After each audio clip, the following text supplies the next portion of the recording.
Hey, and we are back with the Roaring Twenties, and this one is all about the ladies, modern women. Now, historically in the United States, women were basically expected to be at home and do the work at home and take care of the family while the men were off at work. But things started to change around the turn of the century, and especially during World War I, when all the men went off to fight, and the women said, "We can do this, we got this," and they stepped up and started filling those jobs. They started working in those factories, and when the war was over, they were like, I don't need to go back home.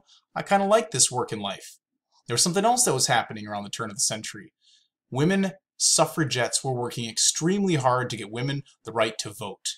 And there were some pretty famous suffragettes like Alice Paul and Jane Addams, Elizabeth Cady Stanton and Lucy Stone and Susan B. Anthony. And they were all working extremely hard to get women's right to vote. So these are some of the changes of now the modern women.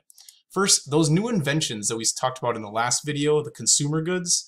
I mentioned that there was all of these house cleaning items and it showed women working with them. Well, with the housework now being quicker and easier, now women were able to have more time to get out and do some other things. Women had now the right to vote. That was in 1920 is when they gained the right to vote.